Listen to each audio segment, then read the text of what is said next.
All right, and welcome to Fast Break Breakfast, NBA podcast.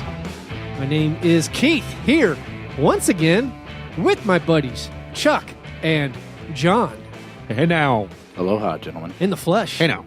Around the table. Here we are. The squeaky table of flood damage.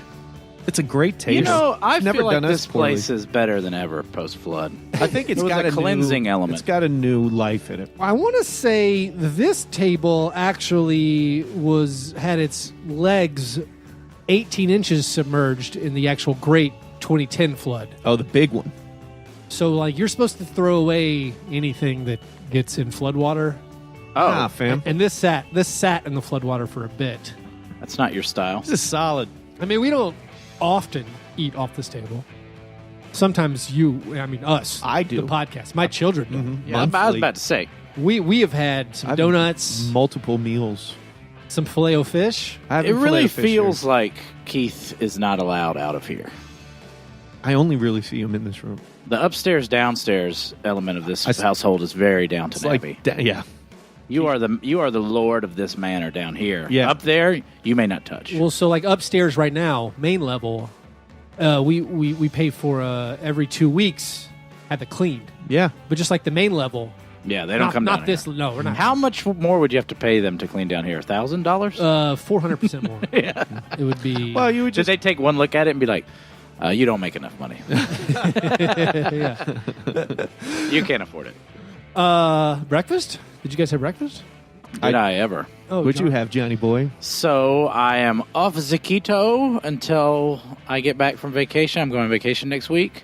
So I had... Before John started. Okay. He calls me panicking the other Oh, day. yeah. Thank you. Chuck, I'm off keto. But my doctor said I can start eating whatever I want. Where should I go eat right now? Yeah. What did I say? I forget. Where should you go? That's a great Chuck, you... suggestion. As That's a always, question. I put Chuck on the spot, and Chuck just panicked and failed and couldn't say Yeah, I anything. probably couldn't say Pizza Hut. He told me to go to get filet of fish. I said I was nowhere near a McDonald's. That was it. Yeah, but I had to grind it out of you, and you only said filet of fish because it was the last thing you had eaten. I had eaten it like an hour or two before. I had just seen him finished eat it. filet of fish. But Chuck is fanatically imbibing quote unquote silky filet of fish They're right so now. silky. What does that mean? So they I know. steam them.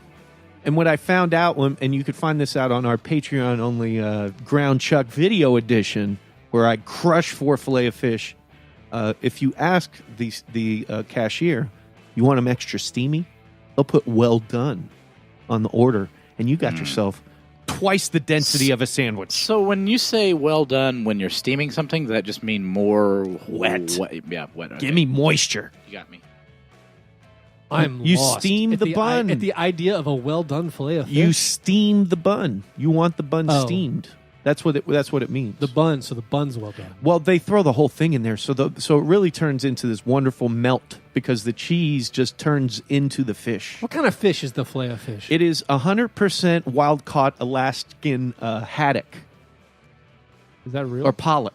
Haddock, pollock, 100% wild-caught Alaskan. Jackson pollock. That's Jackson pollock. skeet. It's like Artist. a whitefish. It's fine. It's a whitefish. and it's 100% Have you had it, wild-caught. Keith? Have you had a filet of fish? I have, but I don't know when. It's I far haven't. more. It's far better for the environment to eat fish at a fast food restaurant because the carbon footprint of raising fish is much smaller. And yeah, it's better for you to eat less red meat and more fish, even if it's frozen in a patty and shipped across the country. It's frozen. Once it's frozen, The only it's fine. entree I've had from McDonald's in 15 years is chicken McNuggets. Those are fire. How many do you do at a time? So I feel like I buy chicken Tens of McNuggets In the 20s, right? Every 2 years. I'm like, you know what's awesome? Chicken McNuggets. 20 of them. And What's I your order, sauce? I order a 20 sweet and sour. Good move. I order a 20 because it's like $5 Yes. normally. I don't think it's. I think it's like $2 for 20. I now. eat 6 of them. Yeah. And what I'm doing is my tongue is saying like this doesn't taste quite right, right. and I'm like chasing a memory. Yes. I'm like chasing a memory of a good favorite food flavor, and I'm like, this is not right. I'm like, oh, they've changed the formula. So one they of probably have not changed the formula. so No, one of your my mouth is my changed. mouth has grown. Yeah. one of my own like complicit, my own Stockholm syndrome of dieting thing is when I do these diets. That's why I call Chuck in a panic. I know Chuck's going to tell me something that is foul and will have me retreating back to my diet. I'm telling you, it's a great sandwich. Well, so when I'm on my every 2-year chicken nugget binge, so I eat those 6, I'm chasing the flavor. I'm like, why doesn't it taste right? I go to like number 7, number 8, and then I start getting like a sodium hangover. Yeah. Like an immediate headache where I'm like, my head hurts. Chase that. I'm just dehydrated. I used to text a buddy when this happened, my friend Josh, because we'd done some chicken McNugget eating moments together. Wild days. Yeah, wild days. At FSU. You know, like some platters. You know, there were platters.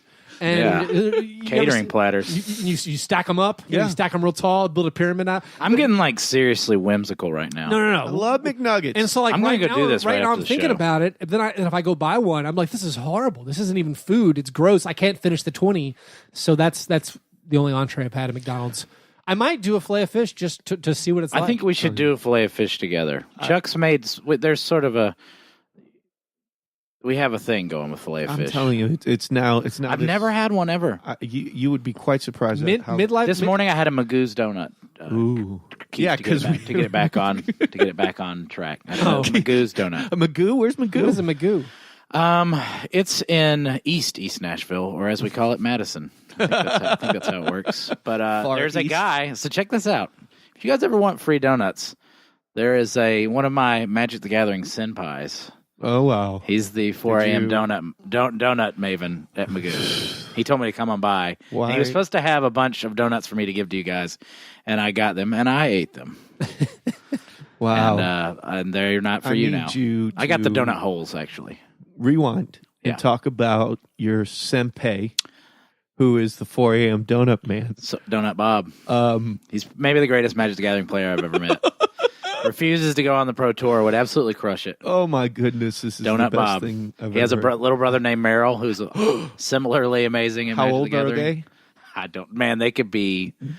Donut Bob could be 29, or Donut Bob could be 56. Donut Bob's heart is very old, That's amazing. but he's got that like Andre the Giant body where his torso is like Shaq's height, and then his legs are like Spud Webb's legs. It's very frightening. I don't know how you get to a certain Hank weight Hill frame. and you get to a certain weight and the gravity of your torso says your legs can't grow anymore. It's Cotton Hill, actually. It's Hank Hill's dad. This thing's blown I'm off. shinless. The Japanese. That's a great show. Well, What'd I you didn't have breakfast proper. I was on a fast. I had to go get an ultrasound. I have this lump on my side. Oh, It's fine. is it fine? It's just a lump. He says it's fine now, but I'll get calls at 2 a.m. tearful. Yeah, I was kind of panicking last week about it. That's panicky stuff. Yeah, Yeah. so I had to fast for it, but then right after I did schedule my therapy appointment. Did you with have to my- drink? Nice. No, I didn't drink that No milk. barium? Barium milk. No, I just had That's to a not eat. serious callback. Remember that season 1? Yeah. It's in the same area, so I think it's just like a fatty deposit or something, or like a pulled muscle. I don't know. I don't think it's not a pulled muscle. You're turning into Or- the Total Recall lady with the 3 breasts. Or it could be like a hernia or something. a hiatal hernia. But yeah, so I couldn't eat. So I had like 10 Yeah. minutes between my ultrasound and my psychiatrist appointment, which is in the same building. Shout out VA and socialized medicine. But yeah, I got a sandwich. What's that now? It was a cheeseburger. It tastes the same as the gas station cheeseburgers that I get from Roasters. Gas station cheeseburgers. So I come You to find have out- Same no same fear. provider. No fear.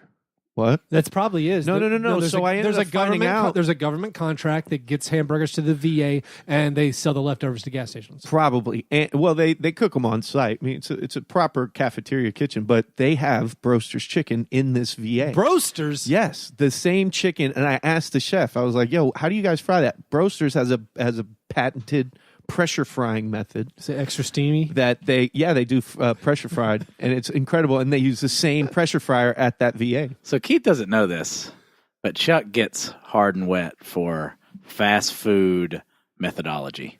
I'm fine with that. To the point where after I saw the Michael Keaton film The Founder based on Oh, yeah, Ray yeah. Kroc, That was porn. I called Chuck and said, "Hey Chuck, there's a movie you got to see, buddy. Yeah. And I didn't tell him why. And I didn't tell him exactly what was going on, and I just told him to watch it. And he called me back a flush. It was like he had just seen Debbie Does Dallas. He was like, "It was great. I could see how they did it perfectly. The entire kitchen was symmetrical." Yeah. they were sliding those burgers down that big thing. Yeah. So it was like ballet to me when they were like doing the plays out in the like playground, like Ron Swanson's he's like running taping out the floor plan, and I'm like, "Oh, this is me." I wish I had that sort of. Is there any TV cooking show that just does fast food restaurants? I mean, I know like Fieri. It's a diners and a drive-ins with a guy Fieri. I'm saying like lower than diners, drive-ins, and dives. Bobby Flay, look at the basketball. Like a few, there's like a few like fast food YouTube. That's what guys. I want to see. I want to see. We should just do that. I want to see. We're doing the wrong podcast. Bobby Flay takes on White Castle. Oof. Yeah, Bobby Flay versus I've Burger written King. protracted essays on White Castle versus Crystal. I love White Castle. I should put that on Patreon. We were talking about this on the Patreon only Slack. Mm-hmm. How I think Crystal and White Castle are the only fast food things I still eat. Like, they're really good. Yeah, a little slider is fine. I will eat that. And I believe they use the best quality meats as well because they use so little of it. Yeah, that makes sense to me. My breakfast was some actual leftover Hattie B's, some spicy chicken. Spicy chicken in the morning, ballsy. Just jumpstart my day. That'll be weird around 3. It might be a bad idea because I felt kind of ill yesterday. Yeah, you got wet wipes. You look horrendous. Yeah. Okay. I got babies, man. Yeah, you're good then. It's good. All right. Well, those are our breakfast. You actually have an excuse to have wet wipes. Yeah. You come to my house, you're just like, why do you have so many wet wipes? Don't ask me that. Like my butt to smell like a Don't baby's ask me butt. that. After our breakfast, we move to our breakfast in bed apologies. This is our chance to make right what we might have gotten wrong on any previous episode. It is frequently the first time we talk about the NBA, of which this podcast is ostensibly about. Does anyone have anything they need to apologize for? I know I could take my usual turn of deciding whether to apologize to JJ Redick or to D'Angelo Russell, but this week I will. I don't feel like we've addressed my years of bashing of the only coach I may have bashed as much as Dwayne Casey, Matches Malone. Man, that's probably time. I thought you were going to say Nate McMillan, but it's Matches Malone. Yeah, Matches Malone. I mean, it's hard to argue when they're probably going to get the number 1 seed. I feel like it's theirs for the taking. They care about it. They care about it and need it so much more. I don't know if you guys agree with me on that. If they'll be able to usurp the Warriors or not, but. I mean, it's kind of hard to argue what they're doing. And then, like, the pièce de résistance, the cherry on top of, like, okay, he's doing a good job. Isaiah's out of the rotation. Yeah, he even had a hard time getting him back in for the homecoming Paul Pierce Redux game. He seems to have the things that he's always wanted to do are working. The Jokic Plumlee stuff, like he's conquered. I can't remember if we apologized or not to that just specific lineup. I feel like we've addressed. I think we maybe did. We definitely talked about how it does work. Are good now, and it's weird. He's hammered them into the shape that he wanted. He's a blacksmith. Matches Malone is a blacksmith at the forge, and now they resemble what he's always wanted because they're doing what he wanted to do. I can't say that he finally figured it out. They just kind of do what he's always wanted them to do. I'm trying to decide if I do think they're going to catch him. I was thinking that they could catch the Warriors. I mean, it's right now they're even. I feel like the Nuggets are still going to drop probably 4 games. Do we think the Warriors drop 5? Because I guess that'll be the issue. Right now, Basketball Reference has the Warriors as about 6% better chance to finish as the top seed. Ooh, that's very tight. But that they're really close right now. But to me, I don't think the Warriors care, right? You wouldn't think they care, but they don't want to. They don't care that much. Care. I guess it is a good point. You don't really want to fight the Thunder, do you? They don't care. I don't think they care. They care about any matchup in the West. You're probably right. I think their only focus is probably on Giannis in the East and Kawhi, too. Those are the only 2 teams. I mean, it seems like they would want smoke. I mean, I guess if you're looking at the Eastern Conference when it comes to the finals, they want to have home court advantage. They don't want to play I guess the only team in the West that I think they wouldn't want to really play is the Rockets. Right. Just because of last year and how the Rockets probably feel they're the one team that can beat them. So the confidence is there. There's no other team in the West who laces up their sneakers thinking they could beat the Warriors in 7. The Rockets do. Sure. Because they have the anecdotal evidence, right? Which is often misleading. Yeah, and they had last year as a sample to say, hey, what if we didn't miss every single 3-pointer we took in one? What did they go? 0 for what? It was. I think at one point it was they were 0 for 27. It was 27 in a row. Yeah, 27. But the NBA admits they missed 2 foul calls on 2 of the threes, so Daryl Morey only counts it as over 25. Good for him. He said that. My apology. I mean, we should say JJ Redick had an excellent week. He did. He had the first double of his career in pros or college. He had 27 points, 10 rebounds, and 8 assists in his last game. I'll apologize on the episode that went up on Tuesday with Dave DeFore and Anthony Irwin. We were picking most improved players. I think there are a couple legit omissions. I mean, Chuck, I don't know if you listened to the episode, right? I did. No, you guys did everything. Yeah, there's Justice Winslow. Do you feel like improved for most improved? He should be mentioned. He should be down in the list. Well, his jump has been less significant than the other guys that you guys talked about. He's been trending up for some time, and usually most improved is a guy that takes a leap. Yeah. And Justice is kind of like slowly evolved, and a lot of people who aren't paying attention to Miami don't realize that this kid is a legit all-star now. Yeah. Legit. Well, let's not. No, he's a legit all-star. Coming into next season, if you watch more Heat play, that kid is incredible. Short of them not having him the past 2 games and still playing incredible basketball, but he's lit a fire with Dragic. He's playing better basketball now because he got his spot taken as a starting point guard. And now he's coming off the bench and crushing. So his development has been better for Miami. I do like Miami. The Dragic 6-man. Yeah, and now he's kind of like lippy about not starting, which is a good competition to have when everybody's going into the playoffs trying to prove their place. But Justice getting thrust into that like point guard role, his scoring is up. I still have an issue. He's shooting 63% from the line. That's bad. He's not that improved. No, that's a bad. But he's leading Miami in 3-point percentage on volume. He's there.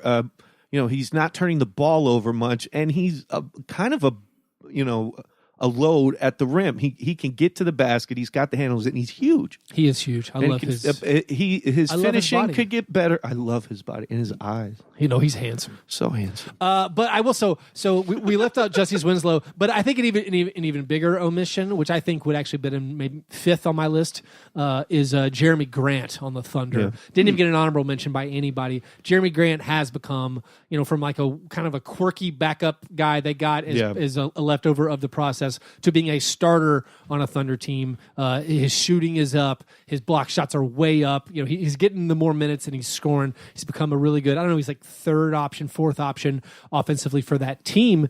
He's had a very impressive year and he's made a very big jump as an NBA player. So I think Jeremy Grant deserves my apology for leaving him off, at the very least, the honorable mention for most improved players.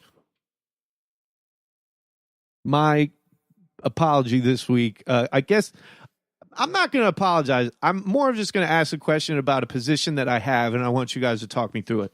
Why is everybody all of a sudden blowing Jim Boylan? Why is he now like the guy that everybody's like behind? Wasn't aware of this. I've just seen Twitter. I've just seen Twitter just flutter about him recently, and maybe I'm wrong, and maybe there is a sentiment that I'm missing that is critical of him. But it seemed like there's been some sort of whitewashing of this idiot who came in and made people do push-ups and stuff. Well, so the Bulls have been more competitive. Oh, okay, competitive, but they still suck and haven't really. What are they like? What are they in the last 10? 3-7 in the last 10. Well, so they've Lauri Markkanen had an incredible February. Right, he slowed down a lot in March, and then Otto Porter's missed the last couple games. Right. Zach LaVine's been in and out of the lineup. But there was a stretch there right after the trade deadline where they got Otto Porter, where the Bulls were pretty solid. Right. They were beating some good teams. And it seems like the Bulls players like him now. Right. You're seeing a lot of high fives. You're seeing a lot of fist bumps. When he got ejected, Zach LaVine paid his fine for being ejected. So this is the thing I'm So thinking. Everyone's like, oh, the players like him. Leadership committee. And this is also white savior Kool-Aid. for those people. Like Right. he gave them the tough love, Right. and he taught them, and now they love him. So there is some of that baked into it. But man, part of me is like, how much is that coming from the Chicago media infrastructure that relies on the Bulls for information, and Garpax from above is saying, "Yeah, that's our guy. He's doing incredible. All these guys love him." And maybe I don't know. I guess feel the like Levine those stuff blew that out of the water. Who are very? I'm thinking of the guys who do the Cash Considerations podcast, which is the Bulls J and Ricky from SB Nation. Right. Like those are big Bulls kind of blogger guys, and they're very critical of Garpax constantly. I feel like they've also softened, being like, this team is playing pretty well. Consider. It's like, I think they don't still want Boylan to be the coach next year, Right. but I think they've just softened their stance because they've won some games. Also, I think you get to this end of the season and like it's impossible for your fire to burn that hard unless you're a Lakers fan and the whole world is burning around you. Reminder. It's like how all Grizzlies fans aren't like overwhelmingly mad because you get beaten down so much and you're like, oh, whatever. Joakim Noah's playing fine. You just can't. he's doing finger guns. So I guess that explains. I don't know if it helps. Anyway, well, those were our breakfast in bed apologies. Before we get to our steak and eggs best thing, we have a few listener submitted questions. The croissant questionnaire. Any questions? Yes. Are you going to finish that croissant? Knock yourself out. That croissant. Finish that croissant. All right, Love Kebab 69 asks, as the new all-time leader in points scored off the bench, is Lou Will a surefire Hall of Famer? No. Six-man live. Yes. Lou Will. Think so? Automatic? I mean, I don't know. The word surefire is meaningless. Right. In Not this first question. ballot. Don't make me say Mitch Richmond again. I don't even know how the balloting works, but I think he will get in pretty much immediately because of his longevity. Right. He's going to win Sixth Man of the Year again. His scoring numbers based on the number of years he's played. Are you looking up the Basketball Reference Hall of Fame probability? No. I'm going to do that actually right now. Yeah, I in my head, I don't know what a parallel player would be to him that's already in the Hall of Fame. I feel like you have these guys Ginobili, but Ginobili. That's the only thing I can really. But Ginobili's like part of a dynasty legacy kind of thing. That's why I think Ginobili's more of like he's a champion. Yeah, I don't think Lou Williams has any of this extra peripheral stuff that we need from him to get to have the. Right. He doesn't have the extracurricular stuff that Okay. Ginobili has like all Rings, those championships, and I'm sure he made all-star teams too. So this is pretty funny. So he'll end up being like a 3-time six man. Okay. But that's about it. But I was going to say, is Ricky Pierce a Hall of Famer? What I was going to say is funny is he has the same Hall of Fame win probability, and this is just based on a formula. This is not right. their quote unquote objective formula that they try to create on who gets into the Hall of Fame. He has the same chances of making the Hall of Fame as DJ Augustine. Yeah. Okay. So We're looking at 4/10,000%. So Basketball Reference is saying absolutely no way. Yeah. I do feel like he can get in the Hall of Fame. I think he'll get in the Hall of Fame. I feel like there's enough of that narrative where whoever, again, but we don't know who votes on Basketball Hall of Fame, right? It's like a mystery. It's like a Bilderbergian secret Skull society. and Bones. is that how it works? I thought that like It depends on how much they value the multiple girlfriend thing. That's really the deal breaker. Yeah, and like Drake made a whole song about him. He's a hook in a whole song. It's one of those things where every NBA player thinks he's one of the best one-on-one players, period. Like every NBA players respect him as this guy's a god. And he's put up again a very long career, a lot of scoring numbers, and if he wins sixth man 3 times, I feel like he could get there. Chris Webber isn't in. Chris Webber was way better than Lou Williams. It's weird that Chris Webber's not in. Are we sure? I thought Chris Webber just got in. Did he just get in, or he wasn't in last year? I remember him not being in. Sean Kemp's not in. Well, Kevin Johnson's not in. that's Ben Wallace. Come on. Ben Wallace. Kevin Johnson and Sean Kemp are certainly more deserving than Lou Williams. Tim Hardaway's not in. Oh, see, Tim Hardaway Might versus be. Lou Williams that's a good one to me. Tim Hardaway was all NBA. Yeah. And Lou Williams was first team point guard all NBA. Lou Williams was never that. So he was, I guess Tim Hardaway's a 5-time All-NBA. Yeah. Yeah, I mean, like, we're basically talking about like a Bobby Jones, Ricky Pierce type player making the. I don't think so, guys. You're probably right. I don't see it. I feel like Lou Williams could disappear from the lexicon pretty quickly. No, he will always live on Drake's album. That's true. All right, what's our next? Next up, Monte World Peace asks, what's the best Slurpee flavor? Coke Slurpee. Ooh. How are we defining Slurpee? Just like an icy? I think we should, can we go directly to 7-Eleven? Because Slurpees were a proprietary of 7-Eleven? Your flavors are blue, red, and Coke. Right. There's, I don't remember. So that's icy. Icy's blue, red, and Coke. Those are ices. Right. And Is that not what we're talking about? No, I think the Slurpees were like, I feel like there was Slurpee's a the dog. purple and a Slurpee red. is the dog. Slurpee is Icy's the a dog. 7-Eleven. Oh, God. Are you sure? Yeah, Icy's the dog in the polar outfit. We got Coke, cherry, banana, blue raspberry. Slurpee's pina the colada, dog. Slush puppy. Slush puppy. Slush puppy. Yeah. Orange Crush Mountain Dew. I always loved cherry, the cherry. I think cherry and cherry Coke, like, I think you got to get the Coke in there. Also, the only time I had these when I was a kid, because I don't drink 8,000 grams of sugar at a time anymore, I would just do the mashup, whatever, suicide. I would just get all the flavors and then just mix it up. It would be brown and gross. So my memory, I'm now on 7eleven.com/Slurpee. Good stuff. There's a lot more flavors than I remember. In my mind, Slurpee was a very basic 2-flavor situation. Nah, they went wild after. They went wild. Yeah, after a minute.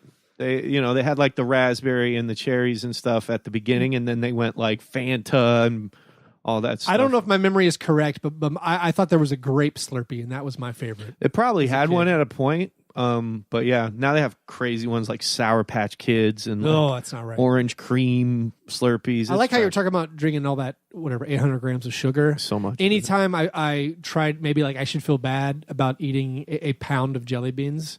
I'm like, this is not as bad as a can of Coke.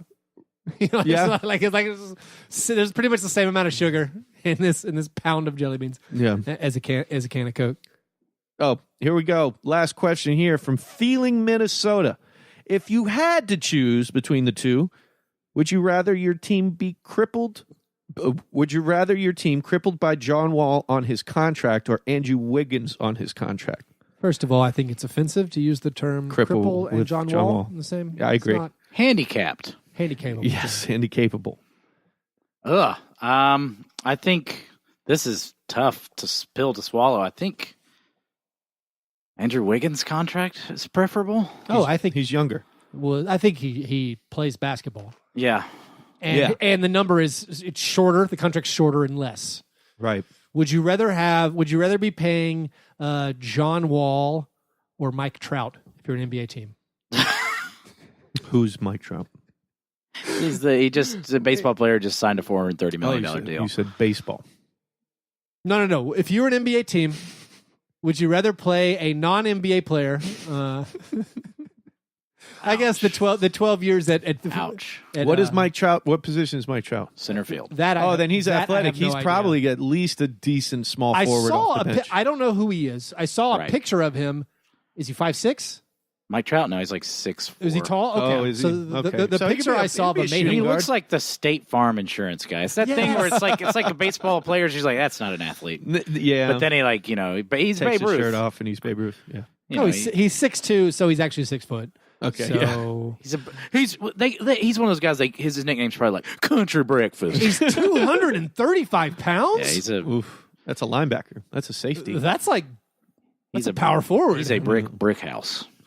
That is Yeah, he's Barkley.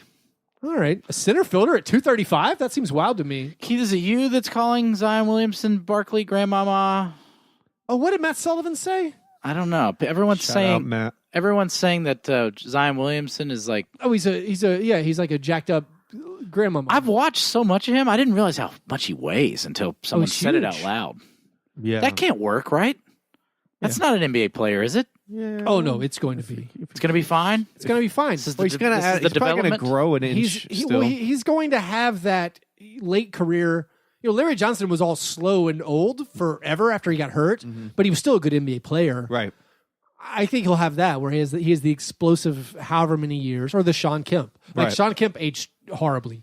So if Zion can develop those skills to age a little more gracefully, like a Blake Griffin who's aged very well, I think he's going to be fine. But I mean, yeah, he's like Blake Griffin / Larry Johnson. It seems like as we get hyped for the NCAA tournament, that really takes a lot of the all-time great prospect luster off for me. No, but I mean, if you're saying he's a super athletic version of those guys, yeah, like a ridiculous, or he's just like a less fluid, bigger LeBron. Like, I guess that would be the comparison because I still haven't watched very much of him, but I only saw him break his shoe. What I read about him from the guys I respect as far as their prospect analysis is they're saying he has a motor. He sees the game really well, which is what separates him. Sees the game really well is coming off of like 2 highlights all year. But I'm saying I'm not taking it from just people from just the general Twitter. I'm saying the guys who actually who I trust to study. They're saying this is even when they go to their numbers models, which again just take the raw data of what he's doing. Right. They say this is like a once every 100 years type prospect. This is a very, very rare. The efficiency, and I guess it's like the combination of steals and blocks and all that stuff. It's like this is not a thing you ever see. That combined with the hype of just the stuff he does that everyone sees, he shoots fine, right, John? Isn't that his thing? Can he shoot? I mean, I wouldn't say he's a great shooter, but I wouldn't say he doesn't really have holes in his game. Yeah, that's why I guess the to me comparing him to Larry Johnson seems like a mere comparison, seems like, because I definitely don't think of Larry Johnson, think of the greatest prospect since Anthony Davis or LeBron James. Well, Larry, I think we're saying it's just a weight thing, but he's bigger than Larry Johnson. It's bigger than all of them. Yeah. They have a very similar physique. He's like a bigger, stronger. Because Larry Johnson was that same tall, big, and muscular, and it was very athletic. Like he was dunking on people. Right. But again, when you watch Larry Johnson highlights, even the good ones, he doesn't have the spring. It's just funny to me because it's like, he reminds me of a John Wallace type. When people say stuff like that, it's just like, what? Wait. John Wallace in college, though. That's back when I was still watching. Dude. He was awesome. Syracuse versus Georgia, greatest performance ever. Speaking of the March Madness, as we wrap up our croissant questionnaire, are we recording on Wednesday, John? Be truthful, because the NCAA tournament starts 100% on Thursday. Okay. Yeah. John's got money. John said in like a text, he's like, guys, my schedule is a mess. No, here's this the week. schedule. Oh yeah, because I'm watching college basketball. I would have gleefully told you why. I mean, I gotta watch it. No, I mean, I said on my solo episode, I'm like, a regular episode will be on Thursday. I'm sure that won't be an issue for John watching college basketball. And it turns out, a few hours later, John's like, guys, my schedule. Can we do this on Wednesday? And is there any way? Thank you for accommodating. I've got papaya to pickle. I've got pickle to call. And also, if you're one of our Patreon supporters, not only can you submit your questions to the Croissant Questionnaire, you can join our bracket challenge. That's what we're doing it over at ESPN. So if you are a Patreon supporter, go check the patreon.com/fastbreakbreakfast page to have the password login for that. But if you want to join up and be entered to win a prize to see if you're the best college basketball prognosticator with our bracket challenge, you can do that, and also obviously get the bonus Filet-O-Fish video that just went up, or to join our Slack to play in our fantasy basketball championships, which are coming down to the wire. Who's in the championship game in your league, John? Do not know. John, not me. John shuts it down. I'm still competing. I was traumatized by fantasy basketball this year. Me too. Verily. I'm competing with old George / Hummel Telescope nice. in my league. Chuck, do you know who's in the championship? The Robbie Hummel Telescope. No. We gotta figure it out to shout these people out. I got a plan for next year that we'll take the people who the beer league fantasy fans, the ones who aren't checking waiver wires every day and don't set their lineups according to games played during the week and all that nonsense that you dumb fanatics I want like very casual fans in my league, and you guys can take all the super competitive ones. I want like there is no way I will help you make your life easier. I want Love Kebabs. I want Jen Love Kebabs plays hard. They play hard. Who? They bring it in the paint. These are my folks. These who I want. I'm handpicking my league next year. You can handpick your league next year. And if you want to be in my league, and it's for the league, this is the gentleman's league, it's the leisure league. There's nobody's in there with knee braces on. We're all just hanging out, just having fun. It's a pickup game. Yeah, well, you could do, Chuck. You could actually change some of the league settings, like only do one pickup allowed per week. Boom. Yeah, we're gonna do all that. See that next year. You're not gonna do anything. I'm probably gonna bow out. You're gonna have nothing. You're gonna have nothing to do with the setup of the league. No. You will take exactly the players I give you, and you will play. This is what will actually happen. That's right. No. When I say, Chuck, this is your league, and this is when it drafts. No. I'm gonna disrupt. That's anyway, all right. So if you want to get involved with all that stuff and be one of our biggest fans and supporters and our favorite people ever, join us, support us at patreon.com/fastbreakbreakfast.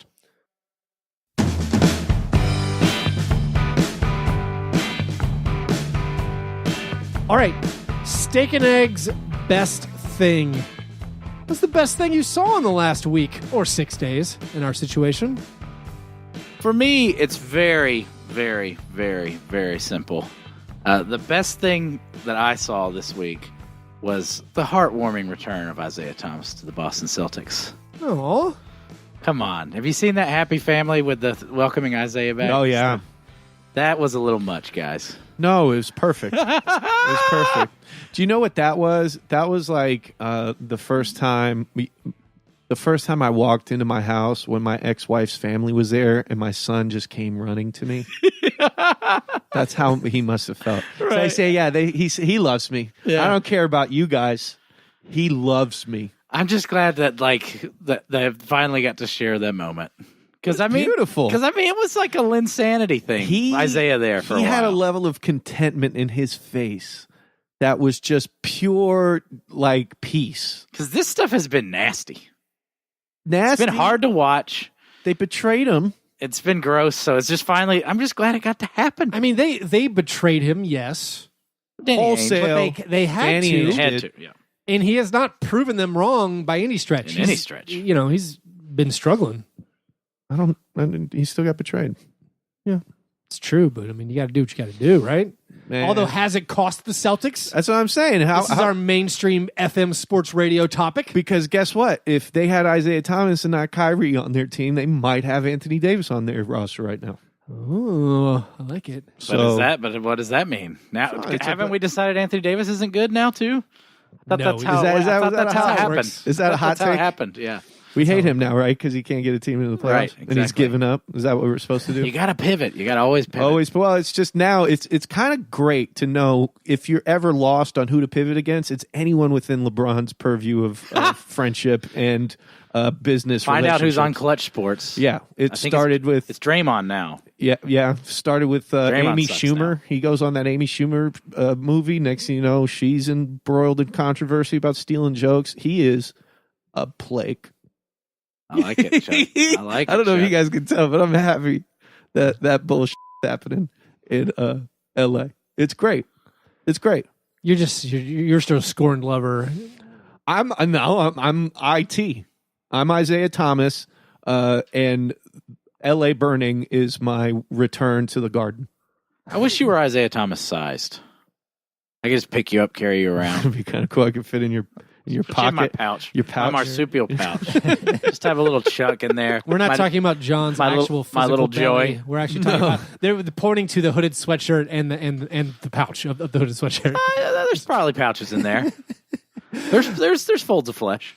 My best thing is our boy Elfrid Payton. That triple-double streak is hilarious. His triple-double streak is now the third longest triple-double streak since 83-84 in the basketball reference. Bill Simmons and Zach Lowe must be very happy because now the triple-doubles might really be meaningless. Only behind Russell Westbrook and Michael Jordan. This triple-double streak, he's looking for 6 straight, all as the Pelicans embrace garbage time. Have you watched him hunt them, by the way? And so, yeah. Well, good. He had that big shot against the Mavs. He kind of won the game for him. It was nice. He's hunting that stuff like he's playing good basketball. He's giving what he's John giving. Rugger Hauer and surviving the game. John Schumann points out that of his now 16 career triple doubles, 13 of them are in March. He only does this late season when everyone it don't matter. When everyone's given up. This is a bottom feeding assassin. It really is. It's what it is. He's one of those fish you put in your tank to clean. Fish? Yeah, he's one of those. The only one that ever stays alive, though, is that fish. All the other fish die. So this is what happens to your fantasy league. We need to put a few sucker fish in your fantasy league. Chuck, what's your best thing? My best thing is me having to look at the people shooting at LeBron and the Lakers and Pelinka and us involved. We like to take the shots. It's fun taking shots, but it's like it's probably gone too far as far as like. They'll be fine. LeBron's still one of the greatest players in the league. He's still a top 10 player. That whole narrative that he can't drag a team into the playoffs. I like that he's drifted into just still a top 10 player. I mean, no matter what, feed me. No matter what, even when he was injured, he's dealing with injuries. He's a guy that you can count on in the playoffs. Now he's not in the playoffs this year. I think through circumstances he had a bit of control in when it comes to like front office moves, and there is nobody's arguing with me that LeBron hasn't been involved in some of the signings of some of these players. This is common knowledge. And I'm not doubting his greatness. I still think he's a top 3 player when crunch time comes. There's nobody else I want. I like that top 10. I know it is far like more shady. What you're saying has gone too far? I think it's just like it's a pile on now, and it's unnecessary. I'm not piling on. My thing right now is not piling on LeBron James. My thing is piling on the Lakers. Yeah, Lakers piling on Pelinka and Magic. And I get that's the easy. Those guys are the easy targets, but like to drag LeBron into it is kind of silly, even though he has something to do with it. They could have done any number of things. I feel like they went down the one path where everything they did was wrong. Mm-hmm. Yeah. We talked about Lou Williams, Julius Randle. Maybe he's not a Hall of Famer. D'Angelo Russell, Brooke Lopez. Didn't they just flat out choose? I guess, you could say if they hadn't chosen Kentavious Caldwell-Pope, would they have never gotten LeBron James? That's what I guess people will argue. Because of the Clutch Sports connection. Right. But they chose KCP over just keeping Lou Williams. This is very funny to me that Keith is finally getting in on this, because usually it's Keith I don't want to talk about this crap that everybody else is talking about. I've known that the Lakers are a disaster and that these moves are a disaster all year, and I can't believe that it's just now becoming a thing. No, and it was obvious at the time. Lance Stevenson and Rajon Rondo on that team, although they are the 2 best 3-point shooters they have, didn't make sense. No, I mean, John's right. Yeah. Normally, for our entire run of our podcast, it's like we have to be divergent topics. I can't stop talking about Keith. This is so interesting to me. Keith follows the metrics and knows that if you talk about the Lakers, you get the most eyes. I do know if you tweet about the Lakers. Oh, yeah. If you love, awesome. The internet loves them. I call that the Rangula effect. But I mean, just look at these guys who are in the last week. You had the huge Julius Randle game in a loss. Yeah, looter in a riot. Yeah. Julius Randle's averaging 32 points per game over the last 6 games. But those guys are. But D'Angelo Russell in this game, we should talk about that at least for the Nets. That comeback, historic, historic. 28 points. They were down 25 in the fourth. He scores 28 points in the fourth. Right. Unbelievable stuff. He put up a stat line: 44 points, 12 assists, 4 rebounds. Just hasn't been done. And you're talking about guys that the Lakers chose. The Lakers chose Swaggy P over D'Angelo Russell, pretty much. That was the decision they made. That this guy recorded a player. Well, so everyone remember, I hate talking about this, but the Lakers didn't even work out guys because they were so committed to Lonzo. Yeah. And I'm having a very difficult time constructing any sort of timeline where Lonzo approaches D'Angelo Russell. No. It's that thing's over. Yeah. That discussion's a wrap. Yeah. Yeah. That's tough stuff. I mean, he can. I think Lonzo, his ceiling is like a defensively more tenacious Sean Livingston. His ceiling is holding guys like D'Angelo Russell's jock.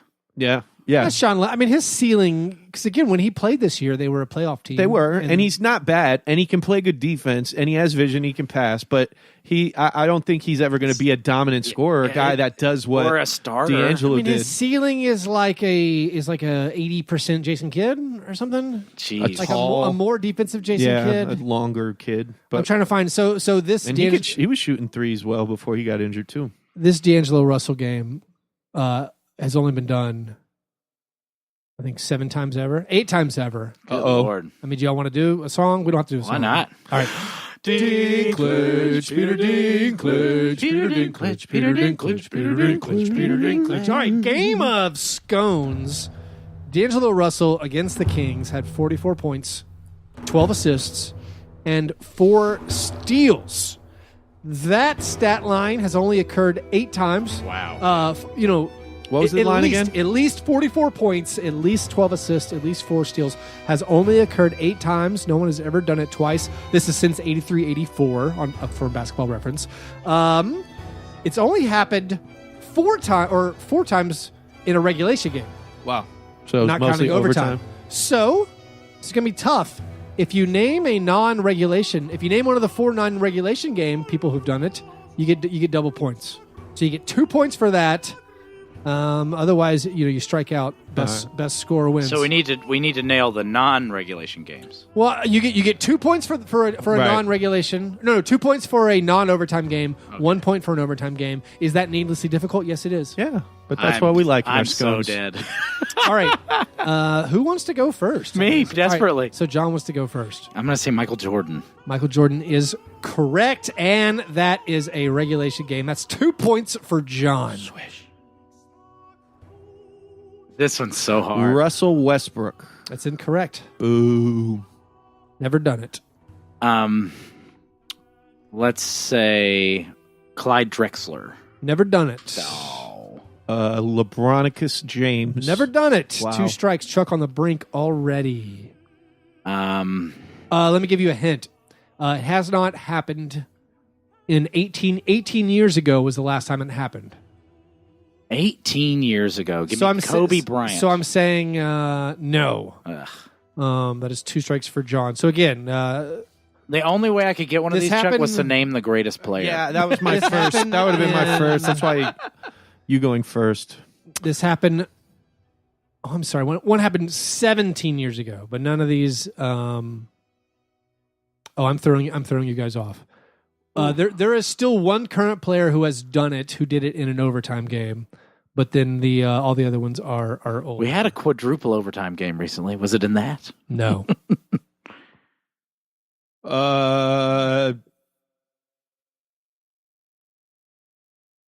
Dame Lillard. No, it's incorrect. I struck out. Chuck struck out. This is very difficult. This is so hard. Let me get my final guess, I guess. So, John, let's get one. You did get one correct. It was Michael Jordan, though, so you shouldn't feel that good. I don't feel good at all. No, this is a whiff all around. I will say... So you said there's one player who's still active who's done it? One player who's still active who has done it. Also, they're all going to the Hall of Fame, but 2 of them are in the Hall of Fame. We got 5 Hall of Famers and 2 non-Hall of Famers. Kevin Durant. No. So this active player did it in 2009 on the Miami Heat. Dwayne Wade. Dwayne Wade is correct. I should have said him. This non-Hall of Fame player did it in 2001 on the Boston Celtics. Paul Pierce? Non-Hall of Fame player. Stephon Marbury. But Paul Pierce's running mate. Stop. Twan Walker. Twan Walker. What? Wow. He lucked into those steals. Did it in regulation. Those were bad passes. He did it in regulation? He had 47 points, 13 assists. I want to see the heat chart on that game. Twan was born in the wrong... Oh, it's insane. This is in 2001. He was 9 for 14 on threes. Incredible game. This non-Hall of Famer did nothing like those O'Brien in Celtics 1994 teams. for the New Jersey Nets. Drazen Petrovic? No. I love that guess. Good guess. Good points guess. for you get more points for guessing that than for me lobbing out Michael Jordan. Oh yeah, he was a beast on the Nets in the early '90s. Keith Van Horn. Oh, you say early '90s? No, this is 1994. I don't know any Nets. Kendall Gill. No, I just wanted the Hornets. The this Hornets. This is a New York City point guard legend. Rod Kenny Strickland? Anderson? Kenny Anderson. Yeah. Did it. And then Had a dream Kenny Anderson died recently. That was weird. this Hall of Famer. That is His weird. Twitter account freaks me out. Well, me and Kenny have worried the about his same lungs. last name, right? Yes, Probably I do. what that was. This Thanks, Hall buddy. of Famer did it for the Celtics in 1992. Bird? Yeah, Larry Bird. Okay. Why was that so hard? was Why was I sad- about to say Robert Parrish? I'm sad John didn't even guess Larry Bird. Yeah, I should have. Oh, this is not White a, guilt. White this guilt is guy. this is not a Hall of Famer, but he put up some numbers. If you're ever doing a Sporkle, you want to throw this name out. This guy did it for the Nuggets in 1991. Alex English? Oh, Kiki Nope, Vandeweghe. nope. They're both good guesses, Yeah. but no. What's the guy who changed his name and wouldn't stand for the anthem? No. Mahmoud Abdul-Rauf. Yeah. No. Allah Abdul Nabi. No, Michael Adams. Oh, that is a Adams. great Sporkle. It's always the answer on Sporkle. Very good And then the final one is a Hall of Famer who did it on the Detroit Pistons in 1983. Dumas. Nope. Ooh. 83, Isaiah? that'd be Isaiah. Isaiah Thomas. Yeah. Dumars. So again, D'Angelo Dumars Russell is did this the thing later. that only 8 people have done, and only 4 people have done it in a regulation game. The regulation game guys were Antoine Walker, Michael Adams, and Michael Jordan. So again, why would you want that guy on your team? Probably not. You should know. have took It's a bad- Michael bad Jordan teammate. out of that. I probably should have. You should probably be like, including Michael Jordan. Who are the others? Because One of the fun things about these Game of Scones Is there's usually it's one always answer. a Michael Jordan. Like this incredible line. There's always a Michael Jordan. Right. Anyway, I win. you do, you John. Luigi. didn't. Those win. were Luigi. so. Those were our steak and eggs. The opposite of steak and eggs is cream of wheat. The worst thing. Yeah, my worst What's thing. your worst thing, I don't know Chuck? if you guys watched any basketball this week involving the Miami Heat. I watched very little basketball this week. I'll be I honest. like that Shaq Diesel voice you're throwing out there. Look here. I thought the Heat were like 7-3. What's going on? But they had the worst collapse I've ever seen in any basketball game ever in my life. Only because you didn't watch. Yeah, I was about to the say. Sacramento Kings last Right. night. You last missed. You night. missed Swiper to Fox giving up 44 to our boy D'Lo. I guess. Oh, I didn't see that. No, last night. I don't know. I've never. Up until that Heat Bucks game, the Heat were the first team to lose by 16 points after being up by 20 at half, ever in the history of the NBA. Oh, that's a great stat. Ever. Why can't we do a game of scones about that? Yeah, wasn't Because it? there's a Grizz game in there, baby. I saw a tweet. I can't even tell you who tweeted it, but I saw. What was the second half score? It was like 73-38. It or was something? 38-18 at the end of the third, and I turned the game off because I called it. I was watching them go on that run, and they Wade got hurt, so they had to run Whiteside and Dragic together in pick and rolls, and then Giannis caught steam, and it was a wrap. The 538 NBA projections have the Magic Yeah. over the Heat getting into the playoffs. Yeah, it seems like It's very tight. This is where I don't buy that because all their pieces are clicking. James Johnson's just now he had a good James game Johnson yesterday. had a good game. He had I almost talked about Guys, it, and now we guys. Yes. Guys. Goran over the past 2 games with Justice out, he's been great. Wade's been playing great. He's been playing insane basketball for his age recently, and I'm really like, why are you retiring? We could use him next year off the bench. When you're heaving chest passes off the glass to win games at that age, So he's been highly efficient and actually has been hitting his threes this year. So he's been somebody I haven't. There were times in his run with the Miami Heat where he would take shots and I would just sigh. Now every shot he takes is in a good place. He's balanced. If it's not there, he Is gets it the rid of the ball. Blades? Is it the It's Blades? Dwayne Blades. That's probably my one issue with Dwayne at this point is his hair because he's just he looks like. Every time I see him, he just got back from a cruise to Jamaica. yeah, he looks like a 13-year-old girl in Cancun, Mexico. Right. Like really bad What's your braids. John? What's your worst thing? Oh, it's Isaiah Thomas's homecoming in Boston, and that white family with the Isaiah sons. Man. That thing brought me equal. That's just so. Everything about it's so cringeworthy. Like I'm glad everybody had their moment, but it's all of it is so cringeworthy. It's like getting. They're really excited about their one black friend coming back. Yeah. Just That's how they prove to people they're not racist just a on Instagram. just a strange vibe. But I'm glad that the Celtics fans showed appreciation. But like the whole thing is still so.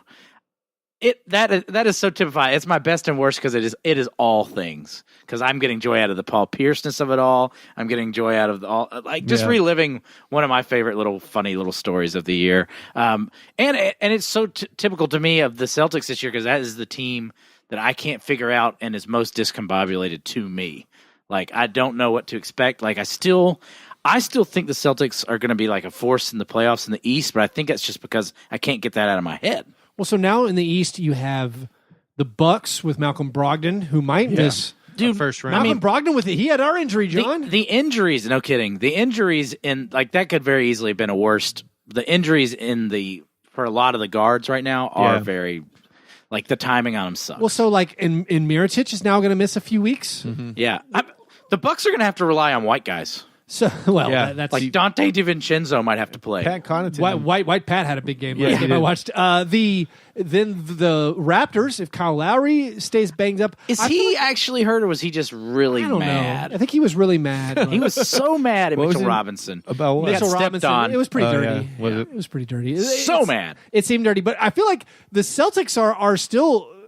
If the Bucks and Raptors are banged up a little bit, they could easially make the NBA Finals. And like in my head, like the Celtics beat the Sixers 4-0 every time they play. Yeah, and although Terry Rozier had a tweet this week, said something about like the Sixers ain't beat us since AI was playing. That's some good trash talk. But so it's funny that the Celtics could have a very good chance at making the finals, and their fans don't even know who they want their closing five to be. Like they can't even decide. They don't even know who like their best 5-man lineup is, which is I guess a wealth of riches, but also it's kind of funny. My worst thing, I'm gonna go a quick triple serving of cream of wheats. What? Oh.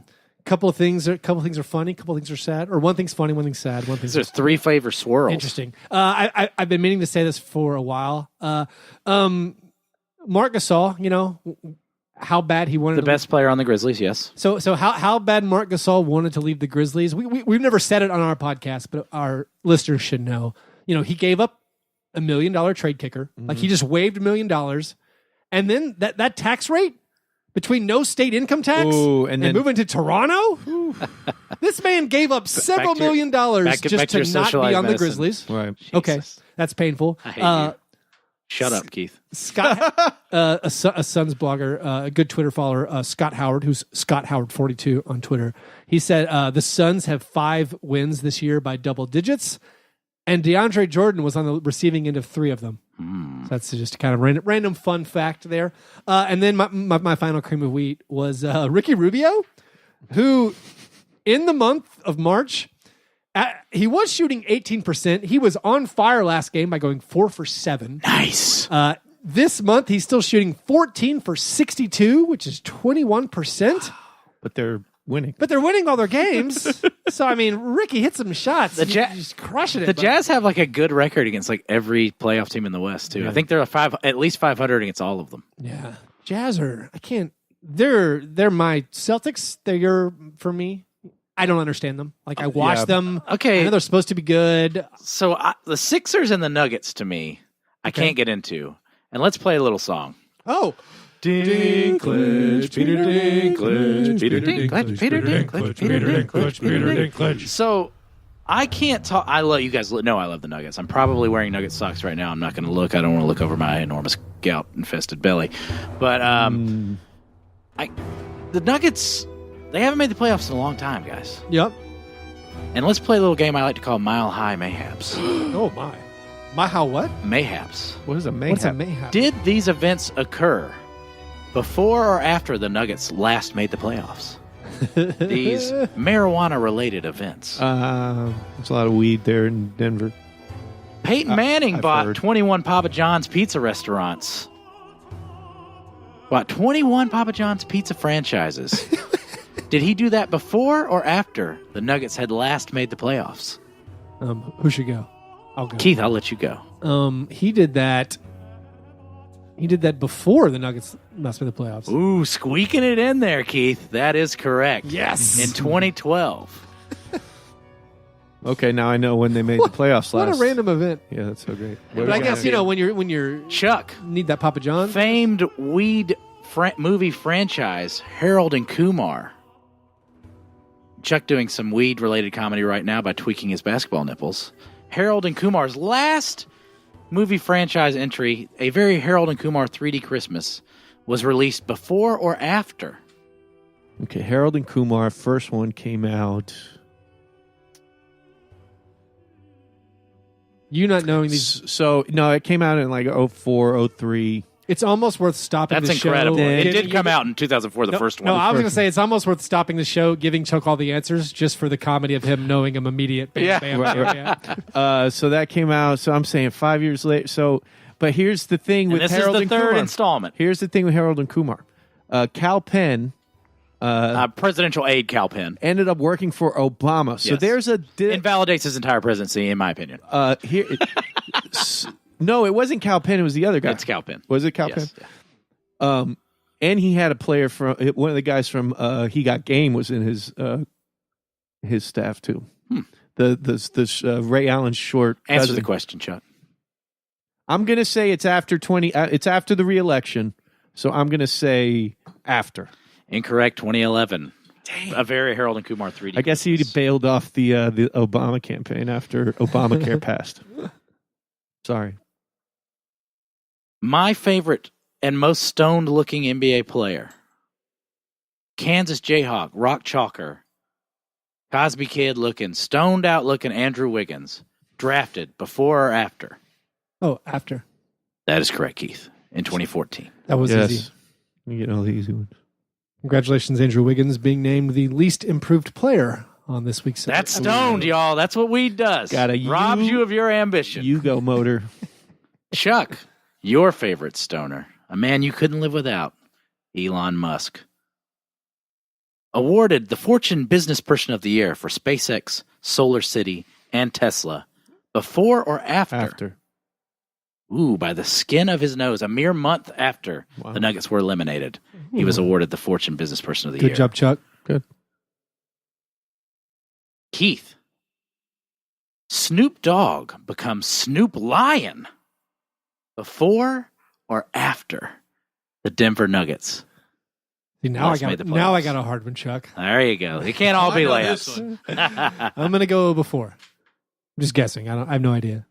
That's correct, Keith. Yes. And Keith is your winner. Champion. Yes. Since the Nuggets last made the NBA playoffs in the 2012-2013 season, all these, to me, humorous marijuana mayhaps, occurred.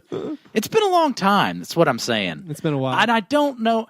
And, they have the best home court advantage with the Utah being right behind them. Right. I can't talk myself into teams like that. I want to. That's who I'll be rooting for hardest. Make no mistake. But it's going to be weird this year.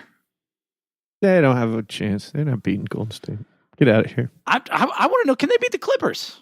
That's a question. I too. think no problem. Yeah. Really? I think they're don't- better than the Clippers. I don't think they want that smoke. I think their talent's going to overwhelm them. Guys, in my research, finding out that Peyton Manning sold all his franchises 3 days for the NFL cut ties. Why isn't Peyton Manning in jail? Oh man, that's insider trading Come on. for sure.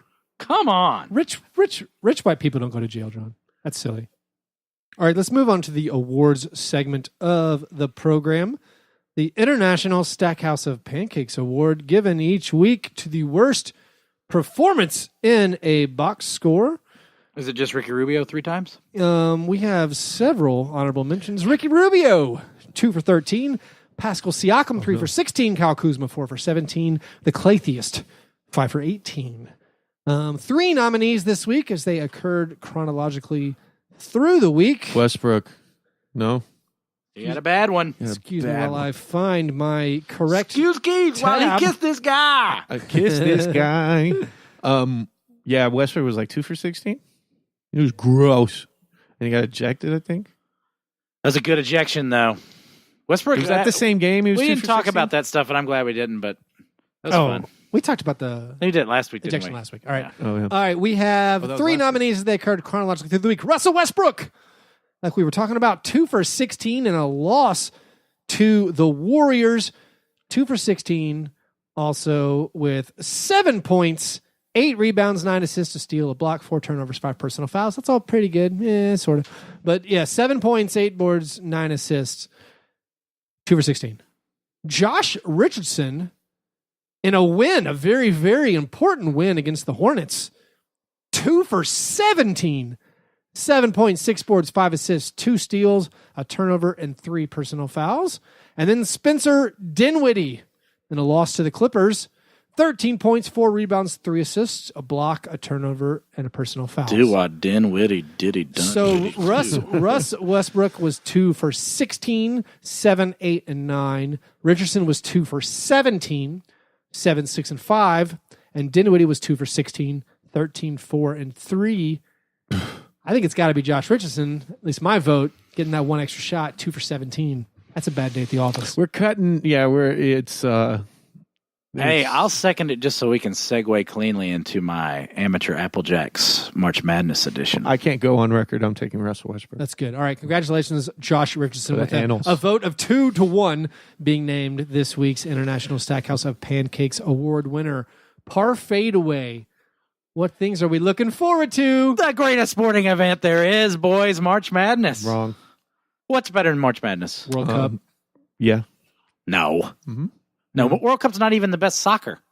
It's like, oh, okay, No, but it's you could say It's that. a spectacle. Okay, let's say yearly. How's How that? many people died putting together this March Madness? Man, NCAA You slave can't even trade. compare that to what they're doing. in Qatar NCAA right slave now. trade. Yeah, that's a lot.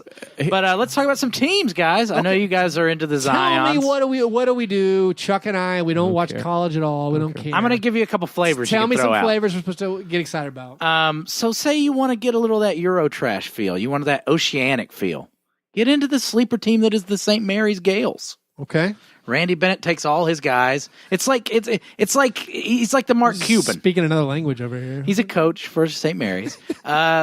You don't want to go with the Dukes. You don't want to go with the North Carolina. Let me tell you, don't go with my Tennessee Vols. They're a hot sleeper team, but they're about the 100th best defensive team. Don't go anywhere near them. Oh, yeah? But let me throw a sleeper team out. Texas Tech. Oh. 5 seed that can make a deep run. Let's get into it, guys. Fill out your brackets. Get weird. Perfect time to join in the Patreon. We'll be doing some bracketology. It's time. March Madness. I'm going to eat myself stupid. I'm going to sleep through most of the games as my body surges back into diabetic coma when I'm not on my ketosis. But I'm looking forward to it. And this is the perfect time for you to watch and pretend to know everything about a guy's NBA prospects by a scant 4 or 5 games. Mm-hmm. Perfect time. Remember when I saw Ben Simmons in the SEC championship game? Yeah, trash. You called him a coward, I believe. I called him a coward, and I don't believe he's... And I'm not technically wrong. Like I said, he looked skilled, but he seemed scared. See, just like Chuck, you can cling to these foolish fledgling opinions. That's how for the rest of probably their career. How many careers are made? I think someone told me, James Harden's going to be top NBA draft pick, and he's going to be like, and I think they lost in the first round. Arizona State. Yeah. And I was like, well, it's not that good. Absolutely. And you were right. See, Keith? Yeah, Yes. see? He's only scored Nailed it. 30. You can hold on to these opinions you take from March Madness forever. In my mind, John Wallace, one of the greatest players ever. Oh, Jamal Mashburn. Hey. Jamal Mashburn was incredible. Jamal Mashburn was unstoppable. He was. He's like in a blind spot of NBA history. He played for like 5 years. He was awesome. Mm-hmm. I mean, he made All-Star games. He scored 50 points in a game. He played for my Heat, baby. But I think the most fun bets are anyone but Duke, and I don't think Duke's... My bracket this year, spoiler, I'm going all chalk. Just legitimate. I think most people do that. All the way. I'm talking no upsets. Oh, I'm saying, I like this. I'm saying I think I'm going to kill it this year. No upsets. This is amazing. So all the way through, not a single all the way upset through, pick. not a single upset. This is dramatic. This is compelling. This is what I'm rooting for now. People are going to be so angry when I win our listener league. Because I think some of these you can automate it. Just be like, just pick favorite. Yeah. Because that saves me the time. That's like me feeling my pickle out now. Mm-hmm. Like my pickle, I just try to do it as fast as possible. And then I hate it. Like right now, I'm like near the top for this month. We are crushing it.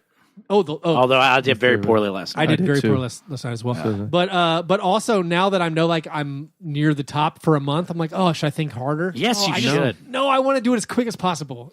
I want it to be over. I hate you guys. I just torture myself. Vacillate between some days I'll care, some days I'll research, some days I pick all home, some days I pick all away. It all depends on the time. So I just put it's one or the other. John, is this a smart betting strategy? Don't answer. The answer is no. When I fill out the pickle, if I remember like, oh, I picked all home teams, whoops, I need to switch one. I do. I'm like, I took That all is underdogs. amazing. No. Oh crap! I gotta switch one. That's not right. Sometimes I'll go against public Just doesn't money. look right. Sometimes Doesn't look I right. go Doesn't look with right. public Yeah. money. Sometimes I'll switch it up. Sometimes I go with my gut. This year, you need to go with the public money My, exclusively. Right. Don't go with the bookies. my par fadeaway is: can I get interested in watching the NBA? I gave up like 3 days. There's ago. like a dozen games that don't matter. It's Nobody cares. Check Well, out. That's why basketball's so perfect. Look what comes in to rescue us from the misery of the end of the NBA season. This is why we need to shave about 25 games off the NBA schedule. We need about 58 games. No, because then we'd be in the playoffs right now with March Madness happening. It would suck. because the It'd be playoffs are worse than the insane. regular season. When No, the playoffs because start, I'm going to be sad the regular season. This is what's going to happen when You're such a sick When a- I'm so bastard. messed up. when Bernie Sanders outlaws college football, which he should do immediately upon becoming next emperor. God, Emperor Burn. If we can just shift basketball into where college football would be, then we'll be fine. That'd be all right. Yeah. I just, I'm kind of compulsive, and I've gotten really locked into watching movies now. Okay. And I just come home, I'm at home. I put the kids to bed, and I'm like, oh, this game, I'm sort of interested. I'm still a little traumatized that I lost in one of my fantasy playoffs by a too. point. And I'm like, you know what? I'm just going to watch A Most Wanted Man. It's so good. Dude. And so I It's just fine. I'm Larry just- Sanders all day. Hey, Oh, now, Larry Sanders? I'm running through them. so good. That's they one of the never get better old. rewatches you can have, and that is a show that really holds. That's like a top 5 show of all time. Oh my God. Every show, that's the grandfather of all of the great sitcom And situational comedy. nobody does that mockumentary thing as well. No one ever did it as well. It's like Arrested it's like Development or- now how you have podcasts, Right. where there's famous people on, and it's a little time capsule where I can scroll through old Mark Maron's like from 2 years ago, be like, oh, that's cool. He had whoever, Right. These people are on. So a very small version of the Larry Sanders Show, where it's like every episode you get 30 seconds of a star from the 90s, Right. And it's like that's crazy. No, and an understanding of where they're at. Season 4 I think opens this is with them- interesting. That What's the this time- is a time capsule for well, you this show's a time capsule. because because I'm insane. I don't process time that way. And everything kind of seems like it happens at once. So I don't feel the time capsule element at all. When I watch Larry Sanders, it just feels fresh and new to me, even though I know Robin Williams is dead. He's not famous anymore. Right. Or Right, not famously. look how young Bob Saget is. Right. He's so young. Well, they opened season 4 with everybody in the office watching the O.J. Simpson trial. yeah. And like that to me, I remember where I was when OJ was found not guilty. And I remember my dad being obsessed with that trial. Yeah, he knew OJ was guilty. Yeah, He knew they were all guilty. So, OJ did it. But, yeah, I just remember, and that kind of touch points for me just to know where things were and where comedy was at that time. It was beautiful and just wonderful character comedy and joke writing and insane situations. Rip Torn. Rip effing Torn. Rip Torn. Hank Kingsley. Hey now. Hey now. Rip Torn. Beating Well. up Norman Mailer in a field. Chuck, you got a Greatest parfait? Chuck, you YouTube got a parfait clip away? ever. Yeah, what I'm trying to do is, you know how Dwayne Wade does his jersey swaps? Yeah. I want to do a jersey Mike swap where I just give him half my sandwich. We swap sandwiches. How long you been holding on to that one, big man? Since You see him 2 days ago. You see him swap with How long you been? Beef Wellington? Where were Yeah, I you saw when that. you wrote that joke? I was in my kitchen washing my dishes. How hard was it for you not to text or tweet that? I wanted to throw it in the Slack. I was like, no, save it for the show. Save it for the show. That's a parfait away. That's brutal. All right, you guys, if you want to support our show and get more content, you get that at patreon.com/fastbreakbreakfast. Come beat my chalk bracket, cowards. For more Lakers tweets, follow us at Fast Break Break. That's right. Also on Instagram and on Twitter. You guys are the best. Thanks for listening. And remember, breakfast is the most important thing.